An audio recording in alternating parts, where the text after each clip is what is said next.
Okay, so I'm back and we'll likely edit this part out.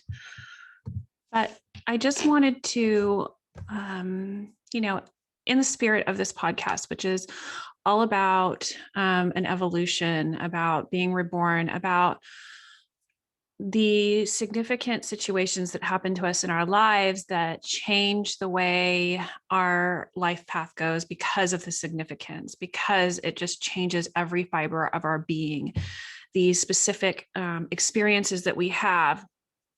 And a lot of times it's a crazy, difficult, overwhelming, usually very painful challenge that ends up carving this new person out of the experience. It somehow chisels us down to our core. It gets us really focused on what our priorities are. A lot of times it gives us this sense of gratitude after coming through it, and for the very simple things in life, the things that we took for granted.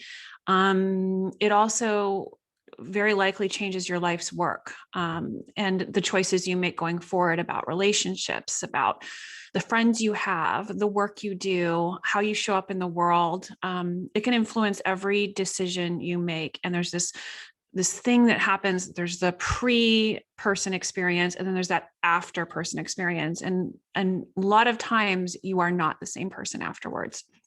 And so that's what this podcast is about. And it's about transformation. It's about evolution. It's about change. It's about rebirth. It's about reawakening and rediscovering who you are and finding the opportunity in our challenges to evolve into a new version of ourselves. And there's always that opportunity. So with that in mind, I will tell another very personal story that very few people knew at the time when I was going through it. And then, it's been several years now, and I've opened up a little more. If you're close to me, then you know that, the story of what happened to me when I went through stage 3 cancer. So this story begins when I was, I was just about to turn 39. Is that right? Yeah, just about to turn 39. And for a few months before my 39th birthday in March, I had been, I'd say probably off and on for about 4 or 5 months. I hadn't been feeling really well. I was working full time. I was really stressed out. I was a single mother living on my own in San Luis Obispo. I was traveling all over the world for MindBody. The company that I worked for at the time was a software company. Teaching. I loved my job, but it was really stressful. I was away a lot, and my daughter was 3.5, 4 years old. So, I just sort of chalked up the symptoms I was having to stress, to raising her on my own. The job situation had a lot of politics in it. It was a startup. Those of you who have worked for startups know that it can be really exciting, and at the same time, it can be very stressful. And at that moment in time, I believe MindBody only had about 60 to 70 employees. So it was still quite small. That's not where it is today, but it was back in 2000. That was in 2011. So I've been having symptoms, not feeling super well. And in all honesty, and everybody always asks this, so this is really personal, but maybe it'll help somebody if you start to have these kinds of issues, or someone who is. And that's my hope in sharing this, because I'm a very private person when it comes to this kind of stuff. I was bleeding when I went to the bathroom, and it wasn't like a big deal. And I was like, oh, that's kind of weird.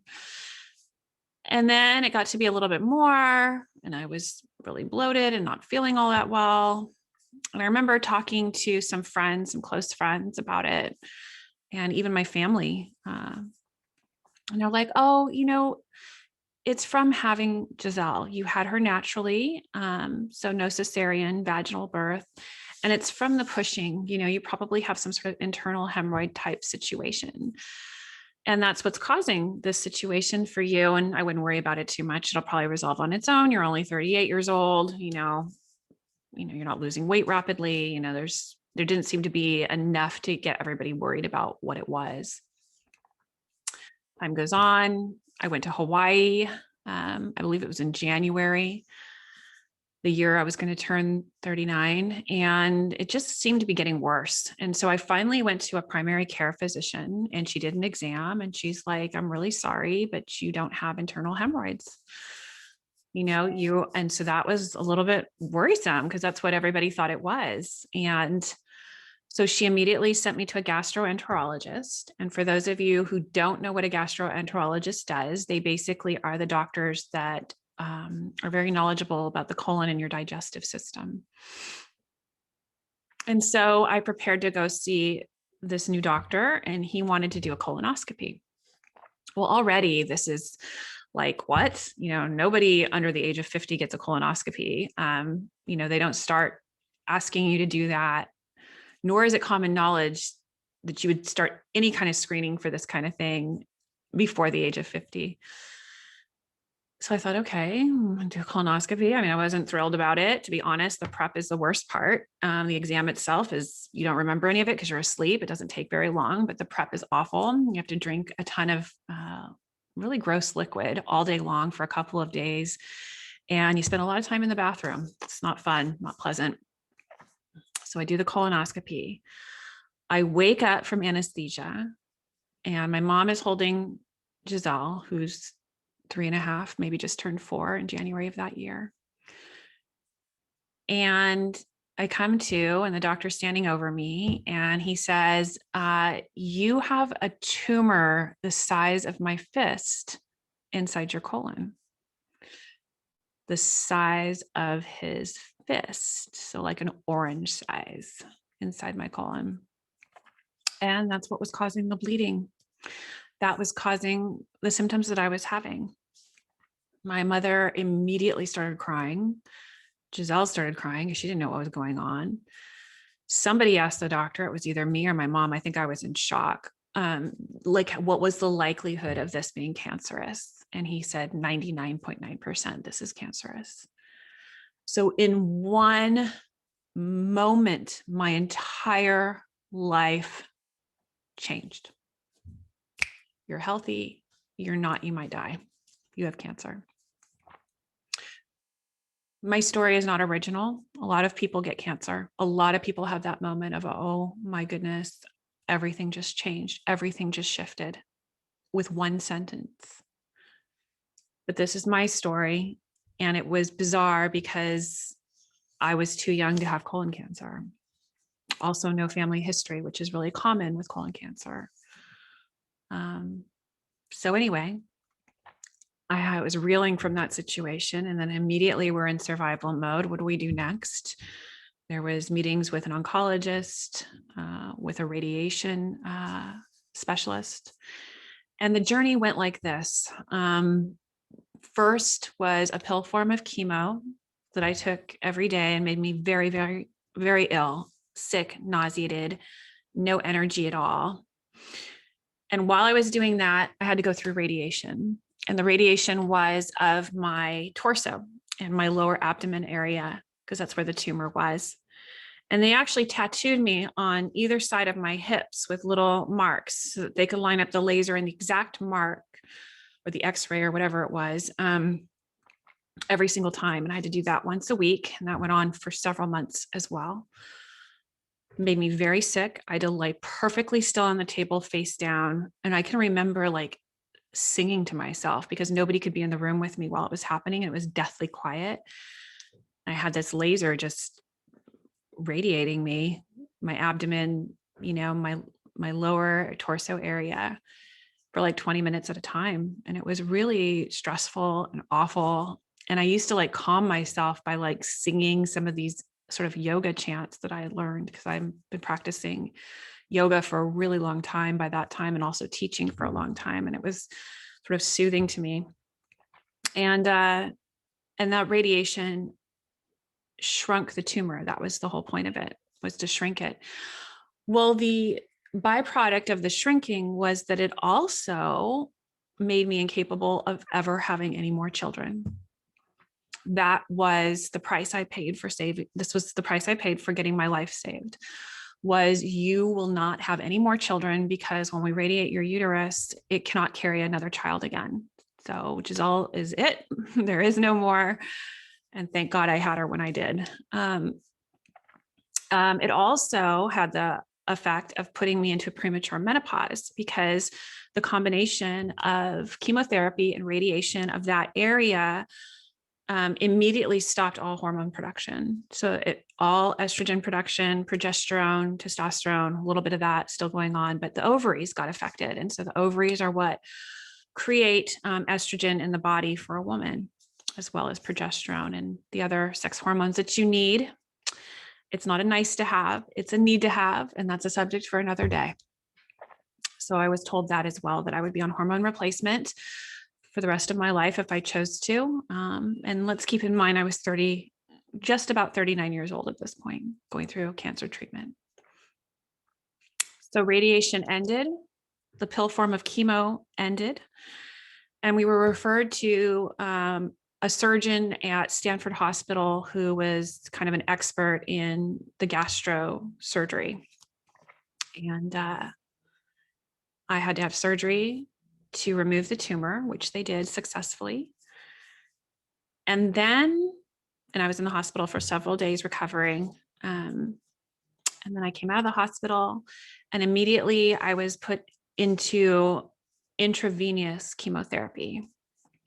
Now, why did I need to have that if they'd removed the tumor and I'd had the pill form of chemo and I'd had the radiation? Like, what was the point of more chemotherapy after all of that had been done? Well, the issue is with colon cancer and with many cancers is that it can move, that the cells can move inside the body. It can move to the lymph nodes, it can move to the liver, it can move to the lungs. For colon cancer, it's really common for it to move to the liver or the lungs. And if it does go to any of those places, you're probably not going to survive. So we didn't know, if I was going to survive or not, even after going through all of that. So the last form of chemotherapy that was intravenous was sort of this way to give me more of a chance of survival, actually, that it wouldn't spread. So I did that for 6 months. And when you have intravenous chemo, you have to go every week. It makes you incredibly sick, like not just, oh, I have the flu sick. So sick you can't get out of bed. So sick you can't get yourself a drink of water. So sick it's so hard to go to the bathroom because you will faint sometimes on the way to the bathroom. It changes your white cell count so that you can get ill very, very quickly. I lost a lot of weight, probably 20, 30, 40 pounds. I didn't want to eat. I was very weak. Let's keep in mind, I had a 4-year-old at this time. Single mother. I actually moved in with my mom that year and she basically saved my life. She took care of my child. She took care of me. She was there for me when I couldn't do anything. I couldn't get out of bed. I couldn't do anything really for myself a lot of the time. So it was a really awful, dark time. And yet I had to keep going back to the office to get the chemo that was going to save my life, hopefully, right? But it made me so ill. And this is not a new story. Most people do know about this. For those of you that don't know what happens when you get chemotherapy, it's IV. So, right, you sit in a chair, they hook you up to the machines and you sit there for hours and hours and hours while the drugs come into your system. Well, they have to put something in your body for that. They can't just keep doing the vein in your arm. Like when you get a blood draw, they have to put a port in your body, which is literally like this little device that went in my chest. I think I still have the scar. Yep, it's right there. And it went right in my chest. And then they'd hook me up to that, stick the needle in that thing. And then I would sit there, and lean back and read a magazine or talk to people or whatever. The nurses were always very sweet, but it was pretty awful, when it's all said and done, it's awful, the experience of it all. So anyway, went through all of that. I would add during the entire year of radiation, chemotherapy, surgery, everything I went through, the company I worked for, which is MindBody, if you're not familiar with the company, it's a software system that all yoga, health and wellness fitness studios use worldwide in order to take care of their clients, basically check them in and where you book classes and all of that. They were the first to market, the first original yoga software. And that's the company I worked for. And a lot of companies would have put me on disability because, it was really hard for me to work, but not them. I worked for one of the partners, and I was close to him and his wife. And even the founder, who was the other partner, were like, you're not going on disability. We're going to take care of you. You'll be paid full time. Work from your bed. Don't work from your bed. Come in if you want to. You have a laptop. We're here for you. Because of their support, because of them standing behind me, because they took care of me, I also traveled and taught that entire time. Now, you would think to yourself, how did she do that if she was bedridden and sick and nauseated? Well, there are also times where I had a little bit of energy, and it was actually helpful for me to immerse myself in serving others, as opposed to just lying in bed, feeling sorry for myself and feeling all the effects of how sick I was and really contemplating my own death at 39. I would do anything to distract myself. And so there was a lot of movie watching, but there was also a lot of working. And so I traveled and I taught at several of the events that year.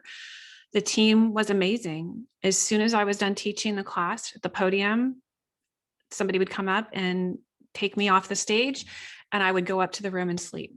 And that's how it worked. And it was, like I said, they were incredible, an incredible company, a company that I deeply respect. I deeply respect the people who led that company at the time.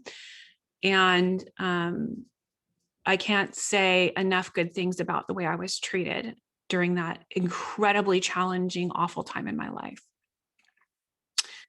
So get through the chemotherapy. It's almost the end of the year now, and I'm finally done. Okay, no more treatment. It's been a year, 39. Now let's see if you can get a clear scan after 6 months, because that's the true test of whether or not you will survive everything that was just done to you. So I had about 6 months where I had to do a couple of scans, another colonoscopy, just to make sure. And the net of it all was that I passed it all, and that it hadn't spread, and that I was cancer free, and things were looking good for me after that year. And, that experience changed me forever. Like, there's the pre-cancer Nicole and there's the after cancer Nicole. And I don't think about it as much as I used to, because it's been several years. It's 2021 now. That was in 2012. But I'd be lying if I said that it didn't inform the direction of my life, or that it didn't inform my outlook or my perspective, or it didn't inform who I choose to be friends with at this time in my life, who stood by me and who didn't, who supported me and who didn't. And what it does is it makes you really realize, what's super important in your life. And what's really important to me, and still is and was at the time, was being a mother to my child. By now she's 5 years old. I've missed a year of her life, basically. And I've been traveling all around the world, working full time, going to an office. She was at daycare. I don't regret it. But it really pulled into focus that I wanted to be there more going forward. And so with the blessing of Mindbody and the support of Mindbody and that leadership team, I opened my own consulting practice. And they stood behind me the entire time, which gave me the flexibility to work from home and to be able to pick her up from school every day and take her to school, to be there at night, to not feel stressed and rushed, trying to figure out who's going to pick her up because I'm running late because of a meeting. No, everything's done at home now. I make my own schedule. I have my own clients, and Mindbody sent me clients, and they sent me to events where I would teach hundreds of people all around the world, 8 events a year. And afterwards, all the clients would line up and ask us to work with me privately. And Mindbody said, yes, please go work with Nicole. Pay Nicole. She's going to take care of you. And to this day, I am so grateful to them. I'm so grateful to that leadership team, and specifically a partner's wife, Beverly, who was my mentor, because they set me up for this ultimate freedom of being able to run my own consulting practice and mother the way I wanted to mother, given everything that had just happened to me. My daughter was always going to be precious, but it was more than that now. I couldn't have any more children. She was the only one I was ever going to have. And so I thought, I'm not missing one moment of her childhood. I will not. So I will travel, I will do the events, but then I'm going to be home a lot of the time. So where before I was not home 50% of the time, I was now home 80% of the time. So it changed the course of my life. It changed how I looked at motherhood. It changed, like I said, the friends that I made, the relationships that I pursued. I would also say that cancer treatment and what happened to me changed like how I spent my time. All of a sudden, it was no longer okay to not pursue the things I really wanted to pursue. So I immediately took up snowboarding again. I hadn't done that since I was 20. I turned 40 that first few months of being cancer free and immediately took up snowboarding again. I thought, if anything that this has taught me is like, do it now, do it now, do it now.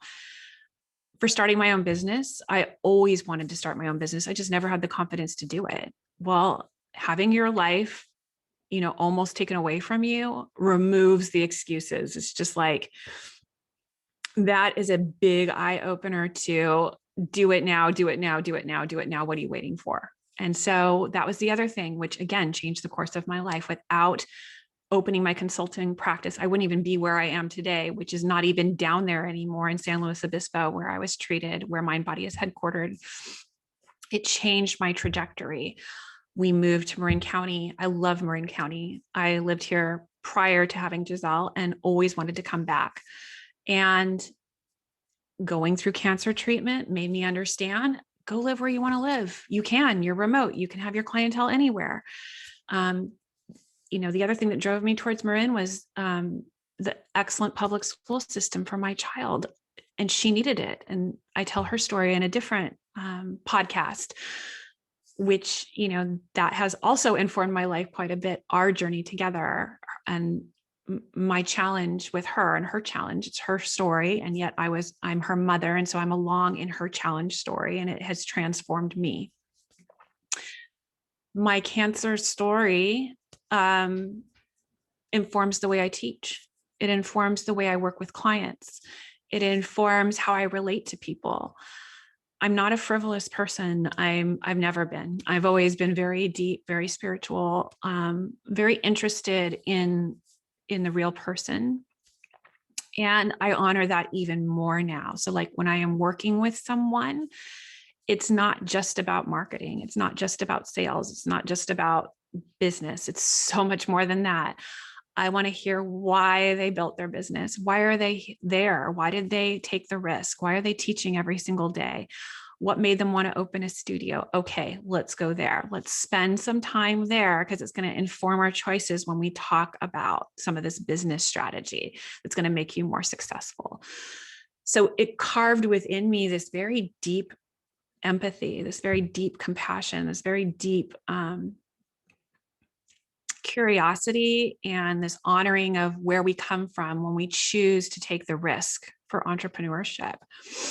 Because it's a risk, it's brave, and that's why I love working with entrepreneurs.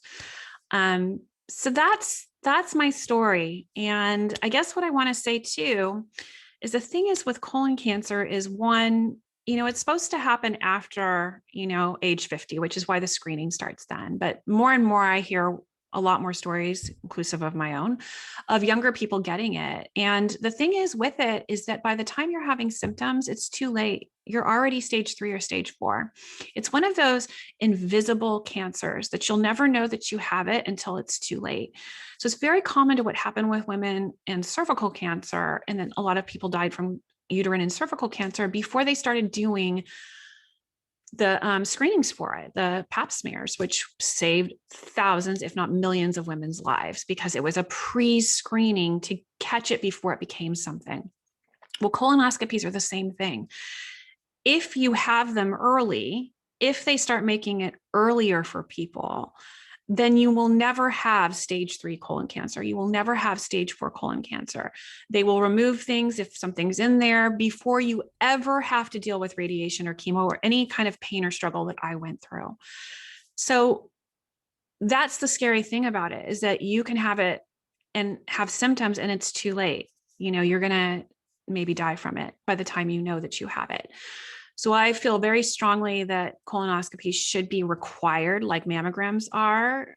And, that's another subject as well. Should probably be doing them a lot earlier than age 40. But colonoscopy should be happening a lot earlier, I'd say in your 30s, because I have heard of many stories of people getting it in their 30s. And with screenings, you would prevent it. It would never get to the place where it went with me. You would never have to go through the suffering that I went through, which was a lot of suffering. So that's the deal with that. And I share all this with you today just to sort of be vulnerable and to educate about what colon cancer, that story, how it changed my life, how it transformed me, how there's this pre-Nicole, who I almost don't even remember, and that after Nicole, that came after that situation, came after that challenge, became after that earthquake, right? That you're never the same. You will never be the same. And these are our life-defining moments. These are the challenges that inform how we're going to move forward. How are we going to find purpose? How will we find strength? How will we give back? How will it change our lives? Because we have an opportunity when it happens. You can either get depressed and live in fear and think every little thing is cancer again, which I could have easily done that. I could have easily made a lot of other choices after going through something so traumatic, but I didn't.